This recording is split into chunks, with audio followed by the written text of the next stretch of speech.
पदावर येईल हे सांगणं, मुलींच्या शिक्षणाचा आग्रह करणं, ही सगळी दृष्टी एक वेगळा समाज उभा करण्याच्या उद्देशा विचार केलेल्या व्यक्तिमत्वाची होती आणि त्यामुळं साहजिकच आहे त्याचा आदर्श हा आजच्याही काळात आपण केला पाहिजे. दुसरे होते शाहूराजे.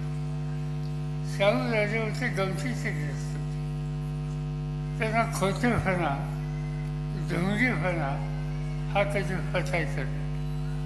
एक दिवशी त्यांच्या दरबाराचे सरदार लोक त्यांच्याकडे गेले आणि त्या सरदारांनी त्यांना विनंती केली की कर्नाटकामधून एक विद्वान कोणी व्यक्ती येणार आहे आणि त्या व्यक्तीचं वैशिष्ट्य आहे की त्याला उद्या काय होणार आहे कळतं. शाहू महाराजांनी सांगितलं उद्या काय होणार आहे हे कळतं, असल्या गोष्टी माझा विश्वास नाही, ही वंदूगिरी आहे आणि अशी वंदूगिरीला मी प्रोत्साहन देऊ इच्छित नाही. सरदार लोकांनी फार हट्ट केलं आणि सांगितलं की काही करा पण त्याला वेळ देत त्याचं ऐकून घ्या. शेवटी त्यांना दुःखायचं नाही म्हणून शाहूराजांनी त्यांना वेळ द्यायला सांगितलं. 3-4 दिवसांनी ते कर्नाटकातून आलेले ग्रस्त शाहू महाराजांच्या राजवाड्यात पोचले आणि शाहू महाराजांच्या पुढं उभं केल्यावर रडायला लागले. महाराजांनी विचारलं की तुला रडायला झालं काय? ते म्हणजे की तुमच्या अधिकाऱ्यांनी 4 दिवसाच्या पूर्वी तुमच्या राज्यात आम्ही आल्यावर मला अटक केली, तुरुंगात टाकलं, मारलं, जेवण दिलं नाही. शाहू महाराज म्हणजे फार वाईट आहे,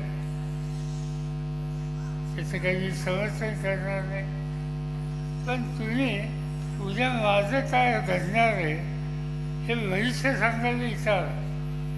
तुम्हाला हे कळलं नाही तुमचं भविष्य काय.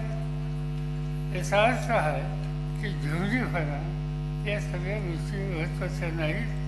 विज्ञानावर आधारित काही गोष्टी असतील तर त्याचं समर्थन मी करतो, असल्या वंदू आणि ढोंगीवादाची मी कधी विचार करते. आणि तिसरे ग्रस्त डॉक्टर बाबासाहेब आंबेडकर. आपण नेहमी सांगतो की बाबासाहेबांनी घटना लिहिली, पण घटना इतक्याच दुसऱ्या महत्त्वाच्या गोष्टी त्यांनी केल्या. या देशामध्ये स्वातंत्र्याच्या आधी धरणं नव्हती, पाण्याची कमतरता होती. या देशाचं सगळ्यात मोठं धरण लाकडा नांदेड याचा निर्णय डॉक्टर बाबासाहेब आंबेडकरांनी स्वातंत्र्याच्या आधीच्या मंत्रिमंडळात त्यांची नियुक्ती झाली जल आणि विद्युत खात्याच्या मंत्र्याची, त्यावेळी त्यांनी घेतलं.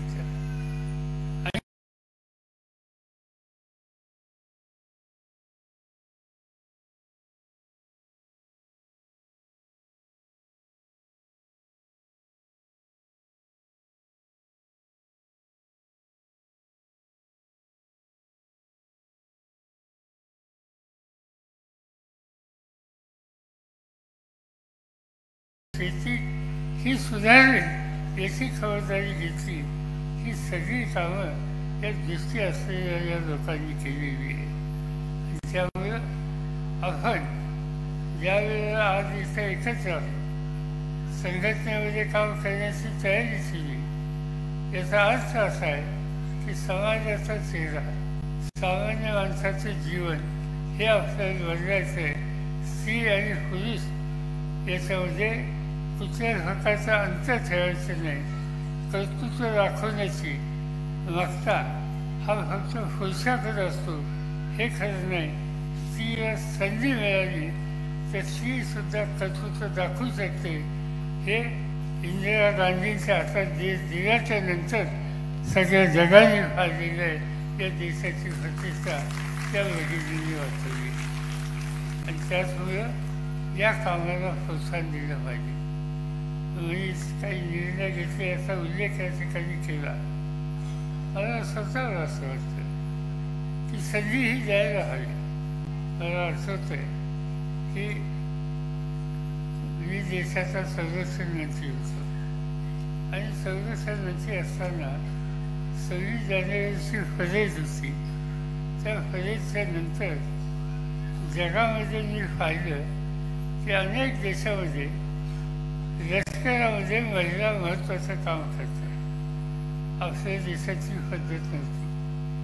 मी आमच्या देशाचे लष्कर प्रमुख, हवाई जहाज प्रमुख, नौसेनेचे प्रमुख या तिघांनाही बोलवलं आणि त्यांना सांगितलं की आपल्या लष्करामध्ये मुलींना का घ्यायचं. त्या तिघांनी मला सांगितलं अजिबात घेणं शक्य नाही, योग्य नाही. या देशाचं रक्षण करण्याची ताकद त्यांच्यामध्ये नाही आणि त्यामुळे हे शक्य नाही. 1 बैठक झाली, 2 बैठक झाल्या, 3ही बैठकामध्ये तिन्ही सेना दलाच्या प्रमुखांनी हेच उत्तर मला दिलं आणि 4थ्या बैठकीमध्ये मी सांगितलं की या देशाच्या जनतेनं संरक्षण खात्याची जबाबदारी माझ्यावर टाकली. निर्णय घ्यायचा अधिकार मला आहे आणि माझा हा निर्णय आहे की पुढच्या महिन्यापासून या देशाच्या लष्करामध्ये सुरुवातीला 11% मुलींना जागा देण्यात येईल आणि हा निर्णय घेतला. आणि आज आपण बघतोय की 26 जानेवारीची परेड आपल्या देशाच्या मुली ह्या त्याचं नेतृत्व करतात. सीमेवरच्या सगळ्या अतिशय महत्त्वाच्या भागाचं रक्षण मुली करतात. समुद्रावरचं पैक्यांच्यापासून रक्षण करण्याच्यासाठी नौसेनेमध्ये मुली काम करतात. अनेक ठिकाणी वैमानिक म्हणून अतिशय महत्त्वाची जबाबदारी मुली काम करतात. आणि एक आणखीन गंमत म्हणून सांगतो. एक दिवशी मी मुंबईवरनं दिल्लीला येत होतो आणि माझ्या शेजारी जे ग्रस्त होते त्यांनी त्यांची ओळख करून दिली की मी असाच आहे आणि लष्करामध्ये माझी नियुक्ती झालेली. नियुक्ती झाल्याच्या नंतर आम्ही लष्कराच्या गप्पा मारत येत होतो आणि त्यांनी एक गोष्ट सांगितली की तुमचा एक निर्णय आम्हाला पचला नाही. म्हणजे कोणता? तुम्ही मुलींना याच्यामध्ये घेतलं हे काय बदल केलं म्हणजे काय चुकलं काय त्याच्यामध्ये नाही. म्हणजे पण तरी अनेक गोष्टी आहेत. ह्या गोष्टी मुलं जेवढं वाचताना काम करतात तेवढं मुली करतील का नाही याची मला शंका. मी त्यांना 2-3 गोष्टी विचारल्या की तुम्ही बघा तुमच्या घरामध्ये घर चालवायची जबाबदारी महिला, स्वयंपाक करण्याची जबाबदारी महिला, उद्या सर्व भाजी आणली तर ती भाजी कापायची जबाबदारी महिला. म्हणजे काय महिलांना त्यांनी सांगितलं की महिलांचा एक स्वभाव आहे की कुठलंही काम त्यांच्यावर सोपवलं तर ते अत्यंत बारकाईने करतात. भाजी कापायचं काम जर त्यांच्या हातात दिलं आणि वेळीवर त्या बसल्या आणि ते दुर्लक्ष झालं तर त्यांचा रोज कापेल. त्यामुळं त्यांचं लक्ष त्याच ठिकाणी असतं. सांगितलेल्या कामावर किंवा असलेली जबाबदारी उत्तम रीतीनं पार पाडायला पुरुष किंवा मुलं जेवढं लक्ष देतात त्यापेक्षा कितीतरी अधिक लक्ष मुली देतात आणि त्यामुळं त्यांना ही संधी द्यायला हवी आणि ते त्यांना नंतरच्या काळामध्ये पडतं. अशा अनेक गोष्टी आहेत. आपण संघटनेमध्ये आता सहभागी झाला. हा पक्ष सामान्य लोकांचा पक्ष आहे.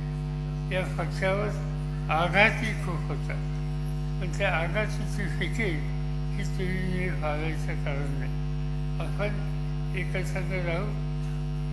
जे काही पक्षाचे कार्यक्रम असतील ते करू. तुमच्या हिताचे, पुढच्या पिढीच्या हिताची जी धोरणं तयार करायची असतील त्याच्यामध्ये लक्ष देऊ आणि एकजुटीने आपण या ही शक्ती ही अत्यंत मोलाची शक्ती आहे. मला आनंद आहे की रोहिणीताई आणि त्यांच्या सगळ्या सहकार्याने या आजूबाजूच्या 3-4 जिल्ह्याच्या तुम्हा सगळ्यांना या ठिकाणी निमंत्रित केलं. सकाळपासूनची व्यवस्था आज इथून जाताना म्हणजे आपल्या घरी, आपल्या गावात, आपल्या आजूबाजूच्या हा राष्ट्रवादीचा विचार हा खोलवर जाण्याच्यासाठी जे काही करता येईल ते तुम्ही करा. त्याचा लाभ तुमच्या कुटुंबाला तर होईल, पण खऱ्या अर्थानं महाराष्ट्राला होईल. तो महाराष्ट्राचा चेहरा आपल्याला बदलायचा आहे, ते तुम्ही करू शकाल याची खात्री या ठिकाणी बाळगतो.